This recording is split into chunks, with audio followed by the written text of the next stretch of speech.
तर मित्रांनो, आत्ता एक उबेरची रेट घेतली होती, कोंडव्यातली होती, मांजरीतून. तर मीटरनं मला तर ते कॅन्सल केले.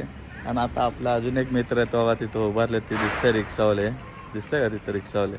तर त्यांना सांगितलं होतं की त्यांना तुम्ही घेऊन जाऊ नका. तर ते पण म्हणलेत मीटरनं घेऊन जातो. तर आता सध्या तिथं उभारले, ती का उभारलेत माहीत नाही.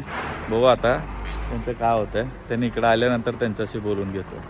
असं केलं ना मित्रांनो आपण, तर काय होतं माहिती आहे का, काय होतं माहिती आहे का तुम्हाला, आपल्याला ॲप वापरायला जे काय ॲपला आपण जे आता हे करतो ना, रेट वाढवून द्या, हे करायची गरजच पडत नाही. आपण आपलं मीटरनं टाकायचं. आपण इगली वागतो मीटर म्हणल्यावर, ठीक आहे, मीटरनंच टाकायचं आपण फक्त. पण जायचं पण नाही आणि जाऊ द्यायचं पण नाही. कोणी येत असेल ना, त्यांना पण उभा करायचं, त्याला पण मीटरनंच घेऊन जायला लावायचं, ठीक आहे. असे केलं ना, काही आपलं काही कमी होणार नाही मित्रांनो. आपल्याला आपलं रेट, हक्काचं रेट मिळून जाईल.